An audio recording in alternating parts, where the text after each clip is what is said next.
11th chapter of Luke in the first verse. And it came to pass that as he was praying in a certain place, when he ceased, one of his disciples said unto him, Lord, teach us to pray, as John also taught his disciples. In 1941, I had been preaching for a few years, alarmed at my own spiritual needs. I began to search my heart and call upon the Lord for a better way of life, for a better way of prayer. And as we seek the Lord sincerely, He always answers our prayer. And I began to seek the Lord very sincerely in the way of prayer that I felt was our rightful heritage. And I was so hungry that I told my congregation where I was pastor in Ohio, if they too were hungry, to meet me on Saturday night. And there we met together in a very unusual meeting. We didn't have any singing, no music, no preaching, but we sat around the altar, the front part of the building, and opened our heart to one another. And I found out of about 250, there were 35 hungry people while I was pastor. We opened our heart and began to share our weaknesses and our faults, and then we also began to share our great desire to learn a way of prayer. That was the beginning of a quest that has carried me into different realms in the Spirit. And I've learned a few lessons by the way. And I've been sharing for a few years some things that I found were very helpful to my own life. Now that was in 1942, or the beginning of 42, that I found this way of prayer. At least I saw the potential of this way of prayer, of listening to God and letting God talk to us.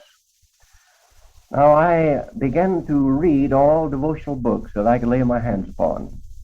Perhaps they would reach in the hundreds. Any book that I felt would contribute to my prayer life, I would read and devour throughout the night, and was seeking God for that way of life that I felt would transform my own life. But after all, those books failed to convey to my own mind, not that they had failed, but I was rather too dense perhaps to understand what they were driving at, and I missed the mark after reading all of those books over a period of a year's time at least. And I began to ask the Lord to teach me how to pray. Now the disciples asked Jesus to teach them how to pray. That's the only time I know anything about where the disciples asked Jesus to teach them anything. When they came in His presence, they felt so impotent that they cried out, Master, teach us how to pray, as John also taught his disciples. Well, I prayed that prayer, Lord, will you teach me how to pray?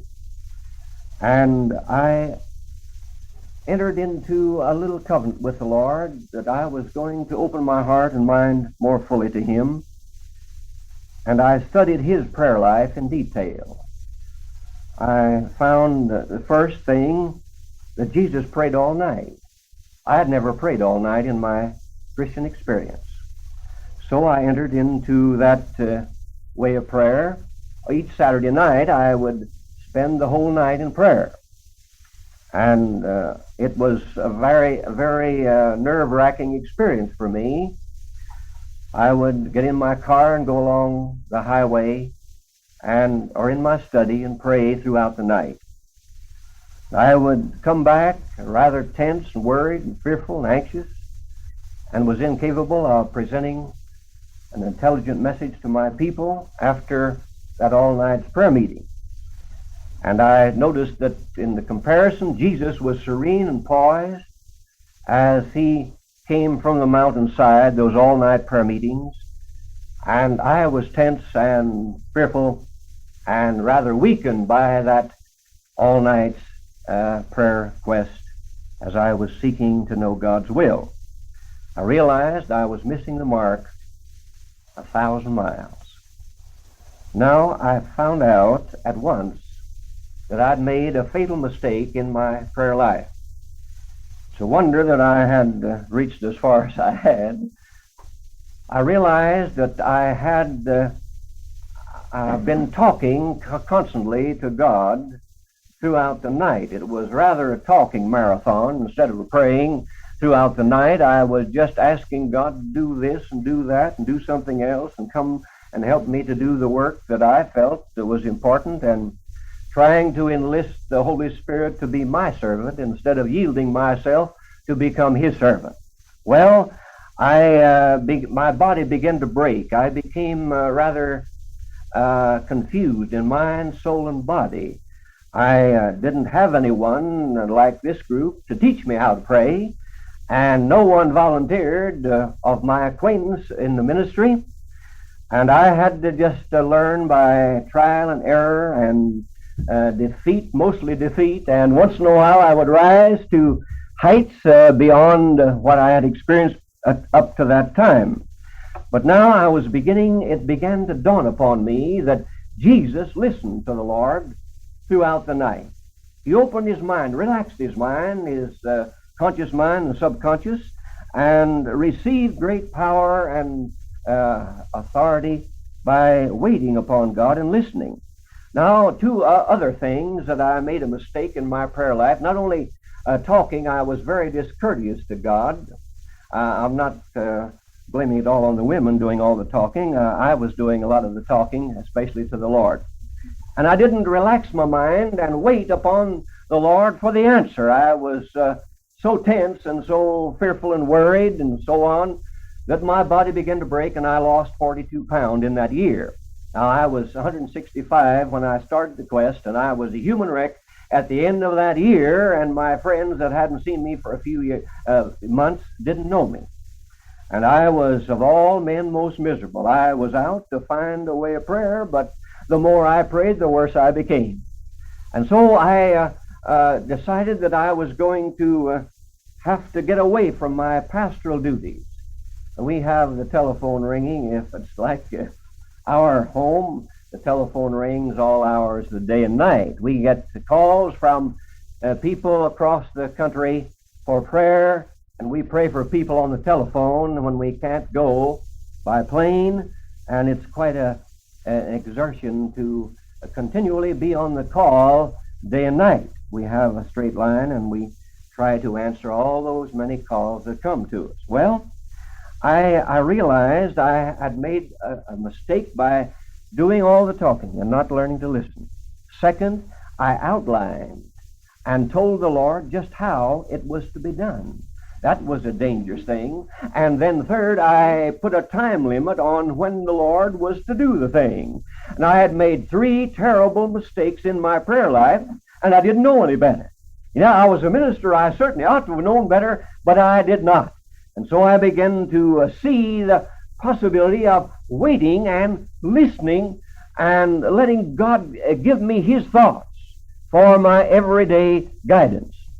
Well, it happened this way. When I was exhausted and disillusioned and confused and sick in body, and the doctors couldn't help me, I was given up by my doctor friends, and finally my wife gave me up, and I was on the brink of eternity.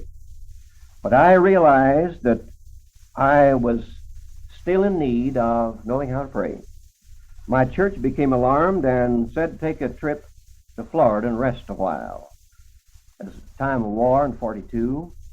I went to the depot and asked for a ticket to St. Petersburg, Florida, and they laughed at me. They said, you can't get a Pullman for 30 days. Well, I said I'd possibly be dead in 30 days, so I don't think I'll need the ticket for 30 days. I wanted to go that week. I felt that it was imperative that I find a seclusion and a place of silence where I could listen to God at least a little bit without being disturbed throughout the day and night by the telephone ringing.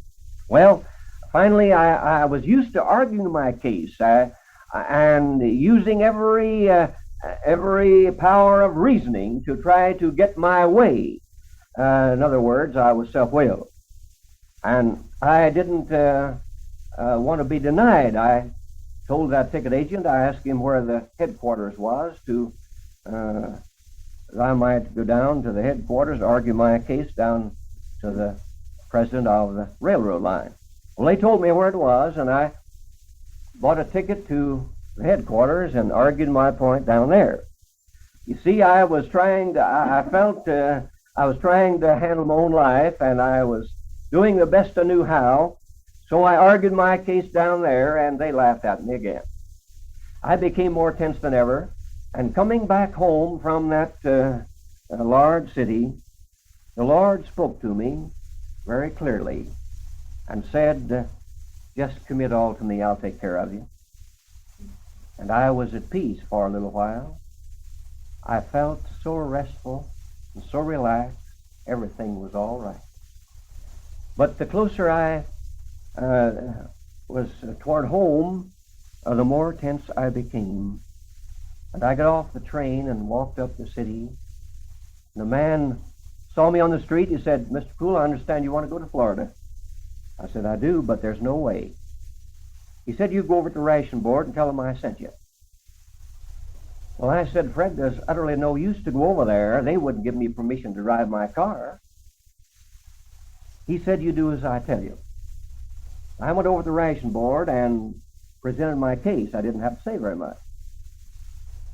He said, go ahead. And if you need more ration coupons, just let us know and we'll send you all you need. There I was, beating my head against a stone wall in the headquarters, the railroad station, trying to argue my way and by sheer force of willpower get my own way and my own wishes, instead of relaxing and committing and letting God work out the details. Well, before I was going alone, but now I went home and I said to my wife, to get the young'uns ready, we have one. He's a great big fella now. He's about 19 years old. We started for Florida when I wanted to go that very week. And about halfway to St. Petersburg, I picked up a paper and I saw headlines. 3,000 people turned away from St. Petersburg, couldn't get standing room in a hotel lobby. That's where we were headed.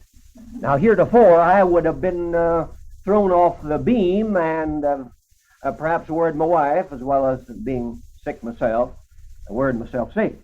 But I kept my mouth shut, and for 500 miles on our journey, I didn't say anything. So we landed in St. Petersburg, and I went down to Chamber of Commerce. I thought that I would get a room down there, and they were they were doing the best they knew how, but there were hundreds and perhaps thousands of people waiting, hundreds in line, and others waiting on the telephone for a room to be vacated so that they might have that room. And the rooms were $15 a night, some of them, and higher. And there I was, stranded in a great city, visualizing sleeping in a park bench covered with newspapers. Shame on me, but I was just a little bit tense at that time. I went over to the car and I said to my wife that there's no place. See that big line down there at Chamber of Commerce? No way. Well, she said, I believe we know someone here. And we looked up his number, and sure enough, we found him home. He said, Brother Poole, we heard you were coming. We have a room all prepared for you. There I was, worrying and fearful, and standing in line trying to argue my way and plan my life when the Lord already. I said, how did you know I was coming? Well, they said it came by the grapevine throughout the country, from Maryland, Ohio, and down to Florida. Well, we had a nice little room. We were very thankful. And the next day, this man drove out and in his new car said, Brother Poole, let's take a ride. We drove out in the outskirts of St. Petersburg, Florida, in 1942, to a little white bungalow, all furnished, beautiful lawn, and a breezeway in a garage. No one lived there. We stood there admiring that beautiful white bungalow. He said, Brother Poole, how'd you like to live here a while? I thought he was kidding. I said, that'd be wonderful. He said, here's the key. He said, the Lord spoke to me last night and said, turn your home over for ministers to rest a while and for missionaries to rest a while. It won't cost you a penny as long as you want to stay. Now, there I was, worrying for 500 miles when the Lord had already prepared me a nice bungalow, already furnished, free of charge. I was beginning to learn that we can listen to God and He will direct our pathway. Well, I was thrilled, and I decided that that was going to be one vacation. I was going to learn a little bit more how to pray.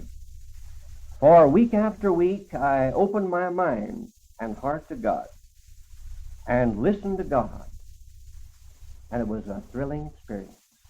No telephone. I didn't know very many people there. And the closing Saturday, I sat in a chair. My wife and son had retired. With the open book in my hand, I said, "Oh, Master, teach me how to pray." And I sat there. I had talked all night, but I had never prayed all night. And I listened to God throughout the night. It was an unusual experience. The breaking of the day, I was so relaxed and refreshed until I felt like I could sit there all during the day, but I didn't want to tell my wife what was happening. I was beginning to see the possibilities of opening our mind and relaxing ourselves to the divine program and will of God. Well, I saw many things. When you get a good look at yourself, it's a horrible picture. And I got a good look at myself. I thought I perhaps would rate about the average preacher, but when I looked at myself, oh Lord, have mercy. And it was an unusual experience. And I received a message from the Lord that I have never ceased to wonder at the leadings of God from that wonderful night in 1942. Well, the next day I knew I was to preach the morning service where we were attending. And I didn't tell anyone. I said, Lord, if you want me to preach, you open the way. I'm going to keep my big mouth shut after this. I'm going to listen and let you work out the details. Well, I entered the church, and the pastor came to me and said, Brother Poole, I've wrestled all night in prayer, begging God to give me a message. I can't find a thing. Will you please preach for me this morning? I said, I'll do my best. And I spoke for 15 minutes on listening to God, the first time in my life, and gave an altar call, and the whole church came to the altar. All but two. There were two strangers there. They were my friends. They looked on with wonderment.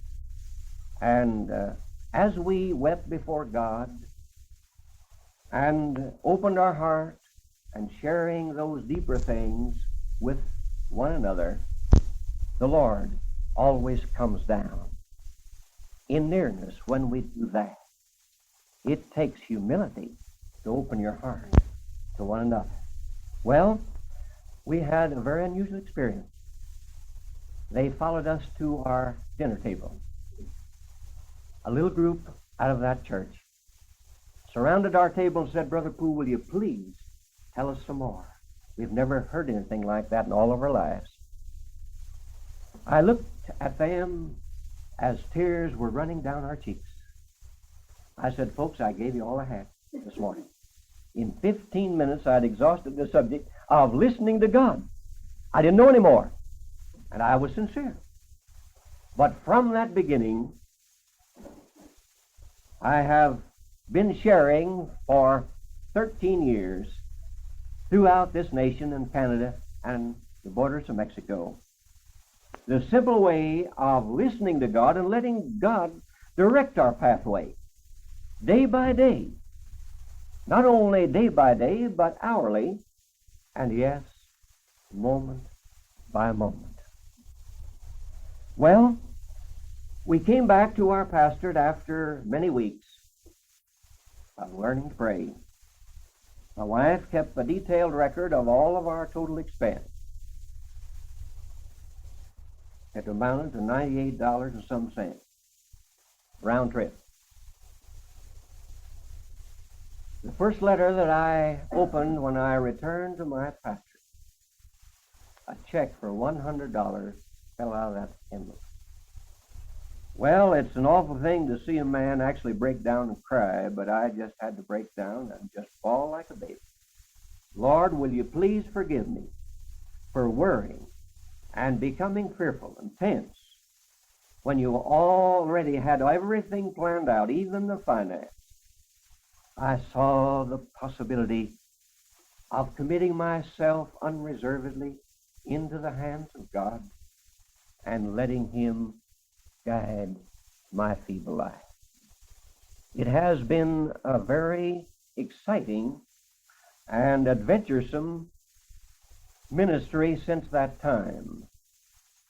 I never cease to wonder at the leadings of God as I endeavor to help people find a little better way of prayer.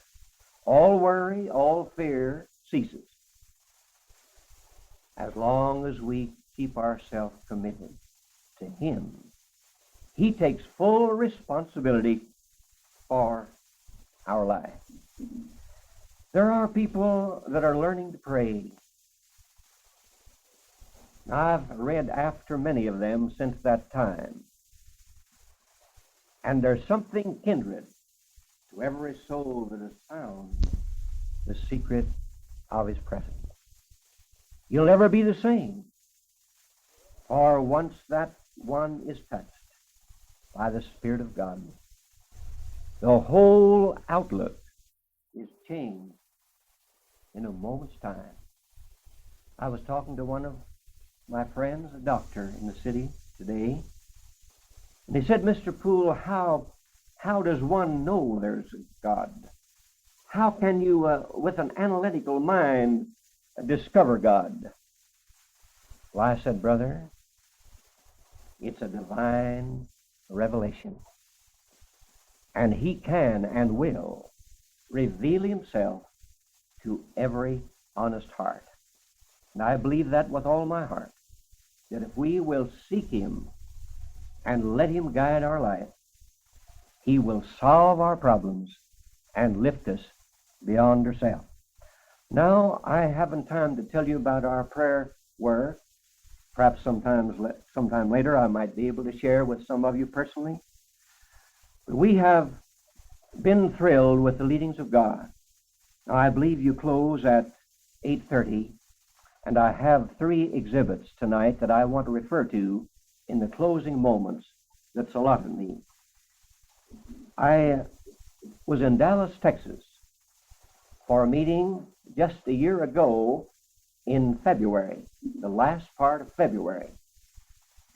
This first sermon of that church, a man walked up to me and said, Brother Poole, I'm blind. I can't see a thing. I'm a geologist. I've been blind for 18 years. I don't want you to pray for my sight, but pray for my spiritual understanding. He said, I want you to take dinner with me Thursday at noon. I wondered about that strange request. Pray for my understanding and my spiritual sight. Well, I went to his home. He led me into his beautiful home and took me by the hand, leading me. I could see, but he was blind. He said, Brother Poole, I want you to enter my sanctuary. In the center of his beautiful home was a room 4x4. No furniture, but an embossed picture of the head of Christ, Solomon's head of Christ. That man walked up, leading me by the hand, and put his hand upon the face of Christ. He talked to Jesus like I'm talking to you. He said, Oh, Master, here's one of your servants. Will you help him and bless him during this meeting? Help him to help us. He talked to Jesus so beautiful that I was amazed I stood there transfixed as I was in the presence of a man that had learned how to listen to God. We walked out without saying a word. After dinner, he said, Brother Poole, I've invented a very delicate and rare machine that is able to measure the gamma rays from the oil beneath the surface of the earth. In any part of the earth's surface, I can measure the gamma rays and can tell if there's oil beneath the surface. He said, I have those instruments already laid out in my office. I want you to come in and lay your hands upon them in benediction and ask God to take over and use that invention that I listened to God for 18 years, and finally it's perfected, and I'm dedicating them to the Lord today. That's why I wanted you to come and dedicate my instruments. Well, I was intrigued by that, and after we had that service, it was a beautiful service. He told me that he was a consulting geologist by all the large oil companies in the state of Texas, operating in Texas. And he charges $50 an oil well for spotting them. His percentage was rather low at that time. I returned this year in February, exactly a year afterwards. This same blind man walked up and said, Brother Poole, I want you to take dinner with me Thursday noon. I was anxious to go and was wondering what had happened that year that had elapsed. And we sat down to dinner, and after dinner, took me in the office, said, here are the instruments. Said, Brother Poole, I have been able to spot 80 oil wells without a miss. And I have discovered a fabulous oil pool beneath the Cambrian sand in this state of Texas that has astounded the geological world. And I owe it all to God. I've learned to listen to him. He pulled out a paper out of his pocket. I think it's a Brownwood, Texas. And there they had drilled in those 2 test wells in the Cambrian sand, and thousands of people came there just like a circus to see that fabulous thing happen in the state of Texas. And there this man's picture was on the front page of the newspaper as the man that had spotted those wells. He said, Brother Poole, God has given me insights beyond what I'd ever dreamed. And I'm using that for the glory of God. He has spotted hundreds of oil wells since that time without a miss. He has learned to talk to God. Now we have his picture in that newspaper as an exhibit tonight. If you'd like to see him, he's on the extreme left. His wife is standing by his side. And that man told me some of the most wonderful things. If you'd like to pass them around, be all right. That man has reached the realms that I never dreamed existed. I feel like bowing at his feet and saying, oh, Brother Baker, will you teach me the art of prayer? Now, I wrote a book a few years ago, in 1949, called Walking with God. And there was an alcoholic, a young lady in Chicago, redeemed about that time. She was not only alcoholic, but, well, some other things I wouldn't like to mention. She was a renowned character, yet a young woman. She owed $700 liquor bill when she was converted. She got a hold of one of my books, my first book, and Eugenia Price, who writes that great Unshackled program that's on 150 stations every week. I had never met her, but I read one of her books in Pennsylvania just about a year ago. A young lady walked up to me and said, Brother Poole, here is a book that sounds like your preaching. And I devoured that book in tears as I was put to my knees after reading her wonderful book on discoveries in the new way of life. Well, I wanted to meet Eugenia. I pled for that book, but this young lady said she just couldn't spare it at all. She liked it so much. So finally, and later after that meeting, I received a call from a pastor in Illinois, and he knew Eugenia Price. He had given her my book. Said, Eugenia wants you to come and be on at least a guest on her program. So I had that privilege in April of visiting that program, and after that program, that night, she said, now we're going to have a great time tonight with the pastor and his wife and yourself, my secretary. We're going to have a night of it. Now, I didn't know just exactly what she meant. And we entered her little home. And we sat there for 4 solid hours, wide-eyed, as we prayed for Ellen. And Ellen was touched of the Lord at 2:30 that morning, after 4 hours of sharing the simple secrets of listening to God. That was a bright experience for me. I appreciated her wonderful spirit, her humble spirit. Now my time is almost up. I have one other illustration. If you could spare 5 more minutes, I'll try to just touch the high spots. And if you want to go, and you have to go, it won't hurt me a bit if you want to go right now. But I would like to have 5 more minutes to share with you another one that has learned the art of listening to God. It was my privilege working in Ohio, the great state of Ohio. There was a man from the mountains of Kentucky, a young man. He only had 5 years of schooling. But he had learned the art of listening to God.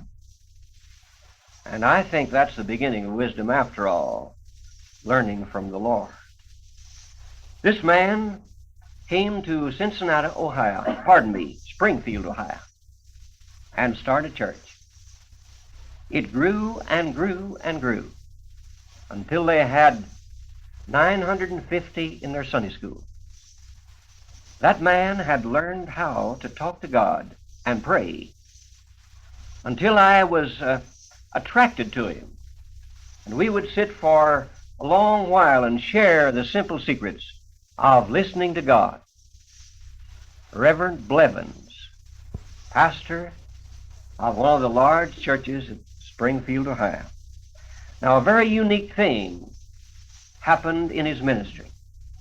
It is said when folks learn to walk with God, that even the animals and the birds in the heavens are friendly with them. Now, I believe that's a fact. Brother Blevins was a unique man. He learned the wisdom of heaven. Each Sunday morning at 10:30, they would lower the window, and a beautiful dove would fly in that window each Sunday morning, and alight upon the preacher's head. And when he'd open the Bible, it would stand on the Bible when he preached the Word of God. It was a very unusual thing. Each Sunday morning, if they had failed to lower the window, that beautiful dove would flutter there against the window pane until the usher would lower the window. Now, the late Robert Ripley wrote that syndicated article, The Man That Talks with the Birds and Preaches with the Dove. And that man was able to attract many thousands of people as they would come from miles around on the summer vacations that come from all over the country to be there on Sunday morning to see that phenomenal thing. Well, you may be sure that many people were converted unto the Lord because he had learned the art of listening to God, and even the friendly bird would come and help him preach the gospel. I was telling this illustration in Illinois recently, and a man sat there sobbing. He said, Brother Poole, I was in that man's congregation and was won by that phenomenal thing And I have his picture with that bird on his shoulder as he was preaching the gospel. I said, I'd like to see that picture. So the next night he brought that large picture, and I had some shots made from that. So I have that on exhibited tonight. The man that had learned to talk to God by listening and obeying and following the leadings of God. Now, I haven't time to tell you his passing. It's a very wonderful thing, but I don't want to impose upon your good nature tonight. It's been a real thrill to have been here to talk to you for a few moments. There are people that have learned to talk to God. I'm still in the kindergarten, but I'm learning at his feet day by day. I expect to be a disciple forever, to learn the simple secrets as we pass this way but once. A young lady was asked by an infidel, "How do you know that Jesus lives?" She smiled and said, "Why, I'm just talking to him." How beautiful, how wonderful it is if we can so relax our mind and heart to God and let him guide our footsteps. May God bless you.